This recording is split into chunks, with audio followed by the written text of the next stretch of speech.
Je tenais à vous présenter un livre qui a été écrit par Carl Hiaasen, je ne sais pas si ça se prononce exactement comme ça, qui est américain. Cet auteur est né en Floride et depuis 1985, il tient une rubrique dans le Miami Herald et puis il écrit aussi des articles dans des magazines. Il a fait des romans pour enfants. Et c'est pas pour ça qu'il est très connu, encore que, mais il est célèbre pour ses romans policiers qui sont des thrillers qui déchirent les zygomatiques. C'est assez surprenant pour des romans policiers. Et j'aime beaucoup cet auteur parce que le fait qu'il y ait du sang, des meurtres, c'est pas gênant, c'est des petits accessoires et c'est la vie normale, quoi.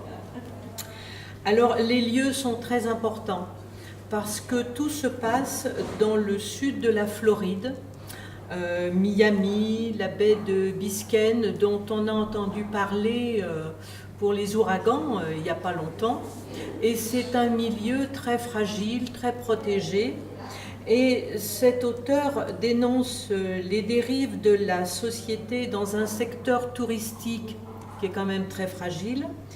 En même temps, la protection de l'océan, des zones de marécage, et puis l'utilisation commerciale et immobilière du soleil, de la côte, et puis la corruption latente dans ce secteur, mais auquel on n'échappe pas, nous non plus. Et donc le lieu est très intéressant et il a écrit plusieurs romans qui sont toujours situés dans cette localité. Et puis l'enquêteur principal, il est très intéressant aussi parce qu'il est quand même un peu atypique. Il s'appelle Mick Stranahan. On le suit dans plusieurs romans parce qu'il résout beaucoup d'affaires, mais c'est un retraité de la police.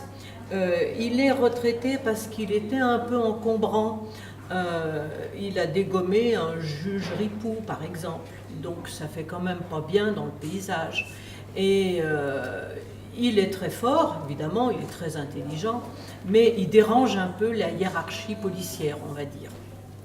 Par contre, il a beaucoup d'amis, il a gardé des amis dans la police, il a des amis dans les gardes-pêche justement de ces zones protégées, donc il est très amical, hein, c'est pas un grand méchant. Hein.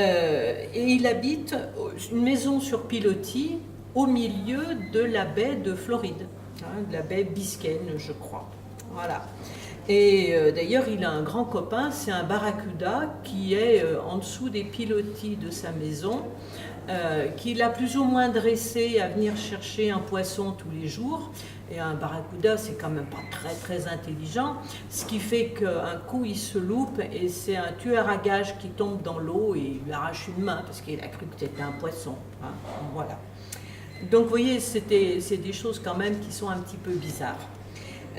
Mais c'est un chevalier redresseur de tort, Mick Stranahan, qui est très mignon aussi en plus, hein, et bon, qui aide ses amis policiers quand ils sont en panne pour résoudre une enquête, par exemple. Et puis tous les autres, ce sont des personnages qui sont très humains, qui sont pleins de défauts, qui tombent amoureux.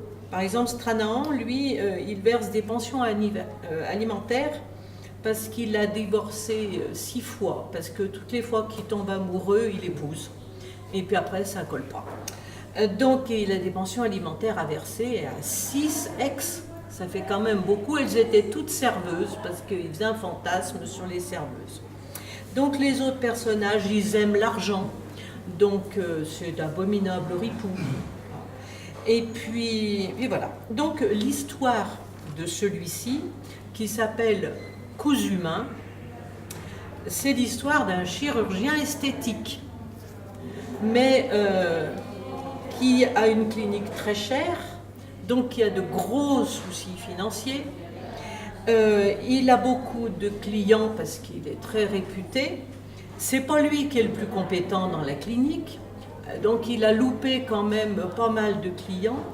Et puis il vaut mieux ne pas se faire opérer par lui parce qu'il a toute une équipe d'aide qui sont mieux que lui, mais les clients insistent pour que ça soit son nom, Rudy Graveline, et qu'il soit opéré par lui alors que c'est pas des réussites tout le temps. Alors il traîne beaucoup de procès derrière lui pour dédommager les clients.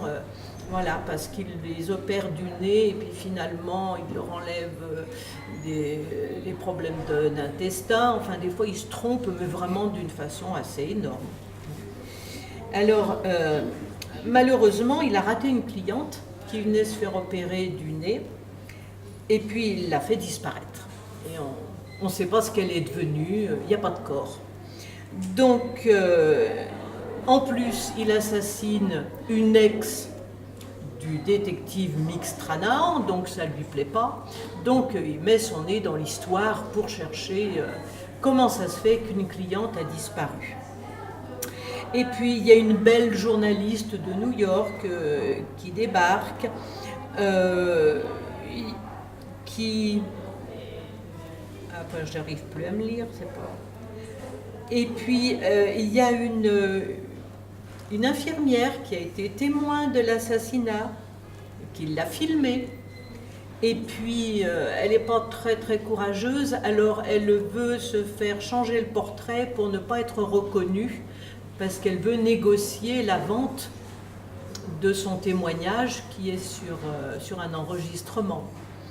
Il y a le frère du docteur qui n'est pas net non plus. C'est lui qui a aidé à faire disparaître. Je ne vous dis pas de quelle façon parce que c'est assez savoureux. Voilà.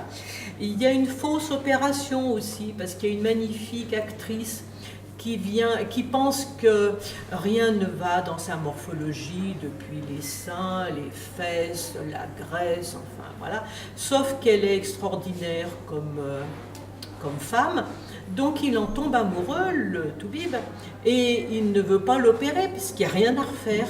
Donc il fait semblant de l'opérer, une fausse opération, et puis il l'entoure de bandelettes, et puis bon, il lui fait croire qu'il faut attendre un moment. Vous voyez, c'est tortueux quand même hein, comme histoire. Voilà. Alors, et puis il y a un journaliste aussi qui met son nez dans l'histoire, et puis qui se fait opérer réellement, mais alors il n'a pas de chance parce que le médecin n'est pas en grande forme ce jour-là, donc il clapote pendant l'opération, quoi. Alors c'est assez sanglant. Alors là, je résiste pas au plaisir de vous lire la mort de ce Reynaldo. Et vous avez un aperçu du style en même temps. Voilà.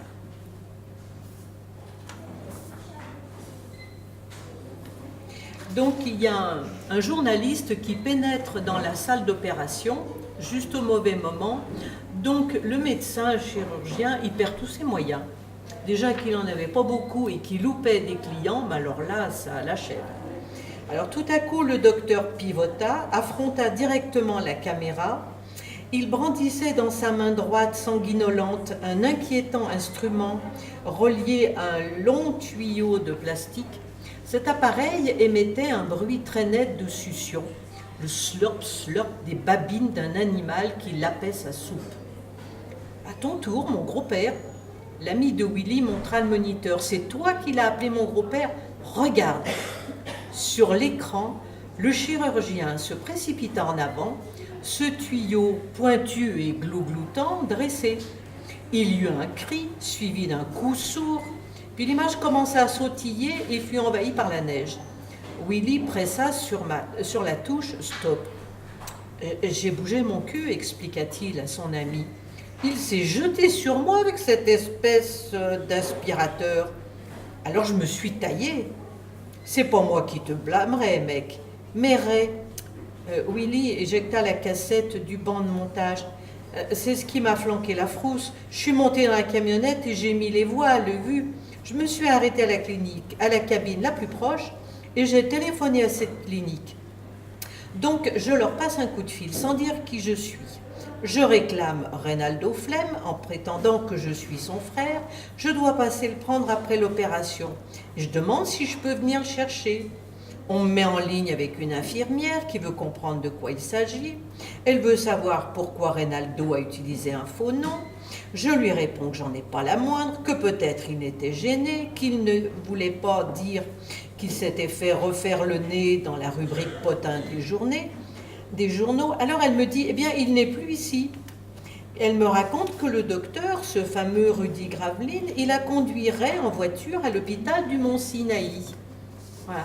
Donc, je ne vous dis pas la suite, ce qui fait que le chirurgien, on lui colle le cadavre du Reynaldo dans sa voiture, et puis il suit la même technique pour le faire disparaître que la femme précédemment.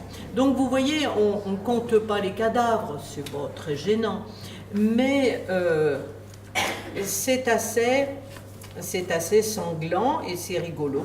Je vais vous dire un petit passage sur Chimio. Alors Chimio, c'est un maître tueur, maître chanteur, qui s'appelle Chimio parce qu'il a eu une opération très très ratée et il a un visage qui n'est plus humain. Si on l'a surnommé Chimio, c'est pas son nom de naissance. Voilà. Et alors, Chimio, il lui est arrivé la sale histoire avec le barracuda, qui lui a coupé la main en le prenant pour une épinoche. Et donc, il a atterri dans la salle d'opération du docteur Graveline. Et alors,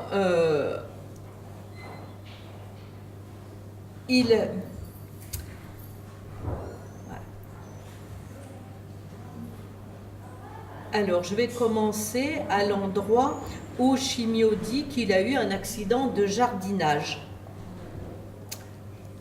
Et il leva son bras gauche pour montrer à Freddy la nouvelle prothèse que Graveline et lui avaient dénichée dans une quincaillerie au juste prix. « Oh !» dit Freddy, les yeux exorbités. « Oh, je l'ai fait spécialement équipé avec une batterie de 6 volts, expliqua Chimio, en tapotant le renflement sous son aisselle. Je l'ai fixé avec une bande de Velpo, ça ne pèse que 4,5 kg. Chouette, dit Freddy qui songeait, d'où Jésus, dites-moi que je rêve. Un court tuyau d'aluminium adonisé dépassait du rembourrage marquant l'amputation de Chimio. Chevillé à l'extrémité de ce tuyau, on pouvait voir un disque rouge de plastique rigide en forme de soucoupe. Une courte longueur de fil à pêche au gros, à monofilament, était enroulée serrée sur une tige sous le disque. Bon, maintenant je suis bon pour une question, fit Freddy. C'est un taille-herbe monotrime, annonça Chimio, tapigé.